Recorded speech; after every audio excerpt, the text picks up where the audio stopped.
It's the middle of January, and I'm standing in my garden here in Central Florida with only a sweater on. That's fixing to change. In this video, I'm going to go over 6 things for you to be doing about 8 weeks before it's time to plant your spring garden. So even if you can't go out to your garden with only a sweater on, watch this video. It's going to help you. Hi, I'm Debbie. Welcome to my organic garden. All I have needs, I have not provided. It's the middle of January, and it's a good time to start your herbs and your flowers. If you haven't started your tomatoes and your peppers yet, you need to do that as soon as possible. You see, here in Florida and most of the really southern states, by the time June comes along, the weather's just so hot that the tomato plants will not set their fruit. So if you give your tomatoes a head start now, you'll have a longer window of fruit-bearing tomato plants. Be sure you get a good seed starting potting mix. It needs to be really, really fine. You see how light that is?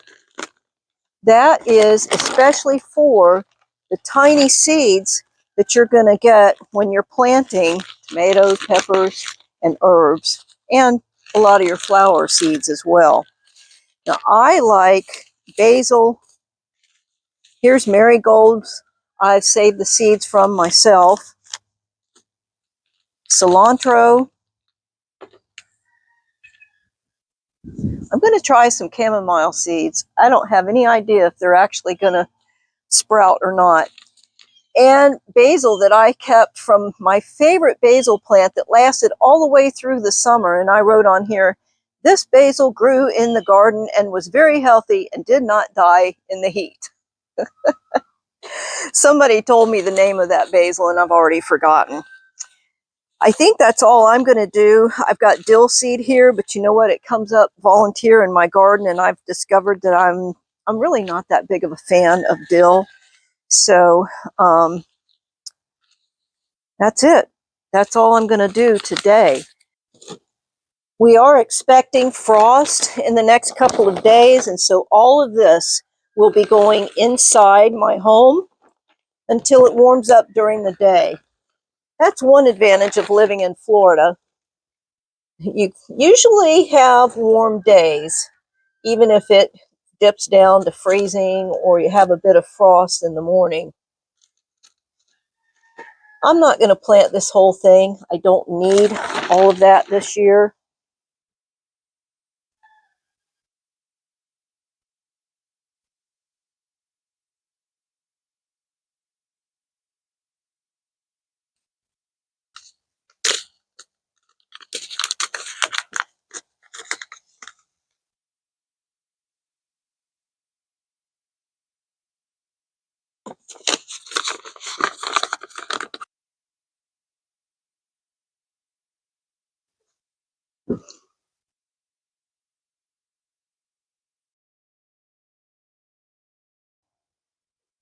One of the things that we gardeners love to do is order seeds.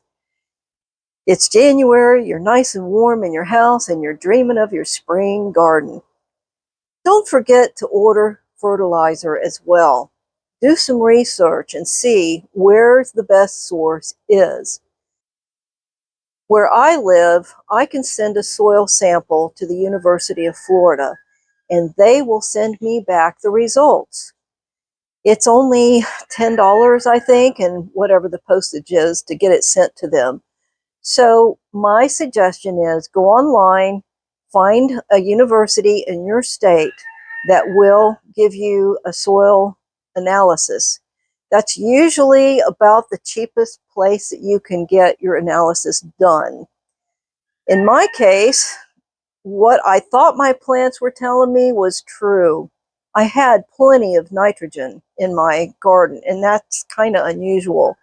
But I was low in the phosphorus and also the potassium. So the way that I combat that or add to that, the leaves and moss actually add those elements to the soil, but I'll also get bone meal.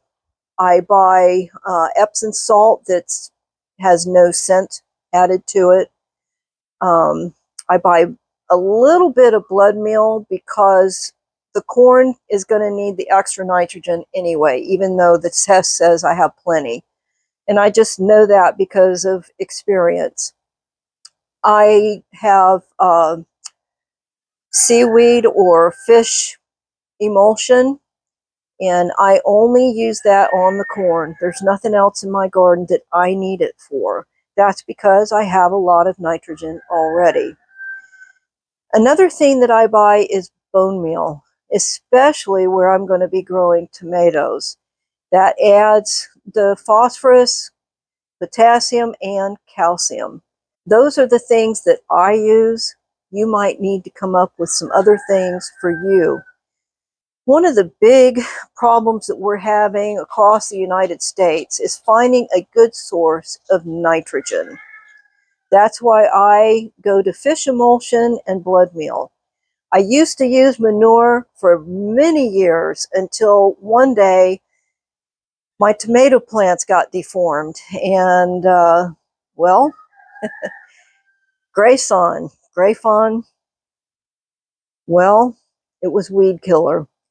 And weed killer gets fed to the animals via their hay and their feed, and then they poop it out, and it's still in the poop. So then you use that poop, even if it's composted, and it's going to infect your soil. So now I don't use manure at all.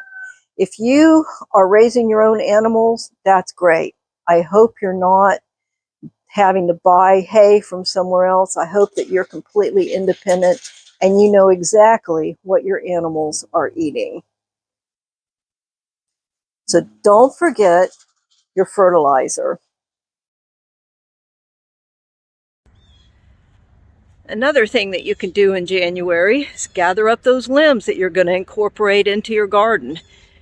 We had a storm come through a day or so ago, and Mother Nature gave us lots of limbs to collect. So if you don't have any limbs, ride around a neighborhood. You'll see people gather them up and leave them at the curb for county service or city service to pick up.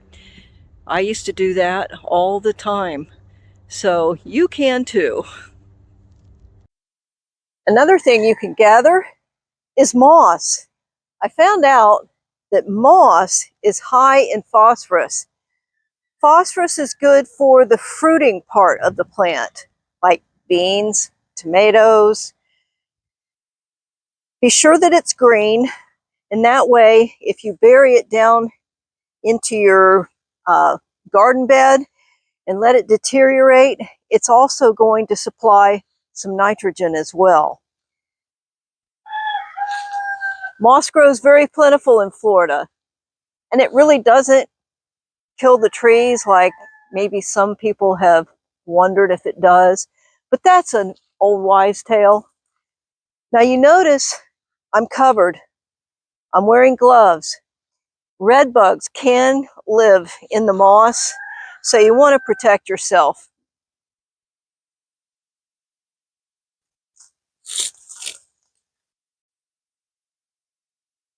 Another free resource is leaves, and we have plenty of leaves. These are oak leaves, and they typically drop their leaves starting in the middle of January, all the way through the first part of March. So get out there and either rake up your leaves or do what we do. We discovered the neatest way to gather leaves.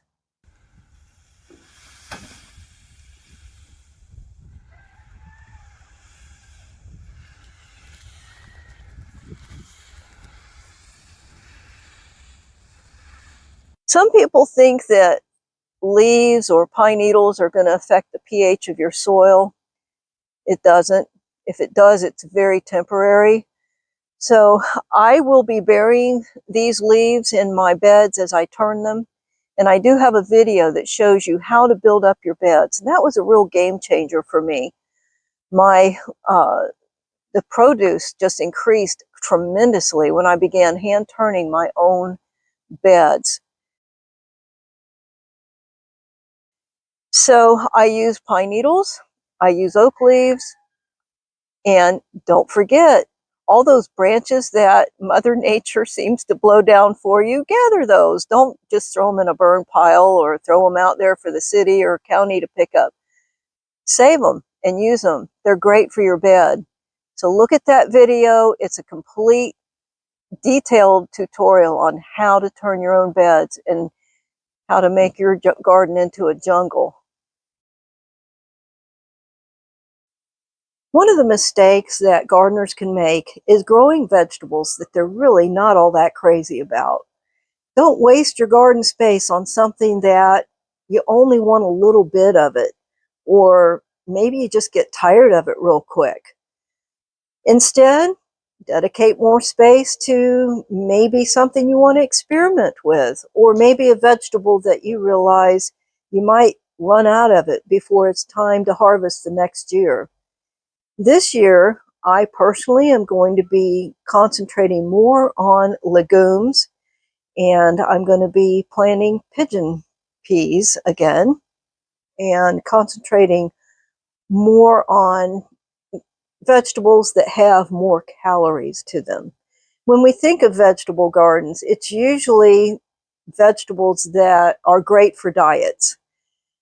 But I'm pretty much a vegan and I need the calories. So I'd really like to grow more of my own calories than having to buy them from other sources. So plan your vegetable according to what is best for you and your family.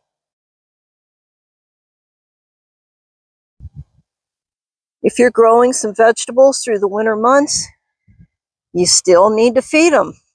I feed mine 1 cup of weed water to 1 gallon of water. That's all the fertilizer I use for these. So I have a couple different kinds of broccoli, some Brussels sprouts, rutabaga that's ready to harvest, and carrots. Don't forget to maintain your garden all the way through the winter months. The weeds are growing, so you got to keep on top of it. And what happens to me? Dollar weed. It creeps up from the outside edge there and goes all the way into my garden. And the only way I can keep it under control is to take a shovel and edge the side of my garden and then use my hands to kind of filter it up underneath and find where the roots are and keep them out of the garden. Now, even if you don't live in Florida, maybe you can watch me work in my garden and get inspired for when it's time for you to work in your garden. Don't forget the garden grids that's yours for free. It's found in the description. Just click through and it'll give you permission to copy. Also, if you want to learn how to turn your beds, I have a detailed video that shows you exactly how to do that. And the time that I do that is January and February. That way, the beds are ready for planting at the first part of March.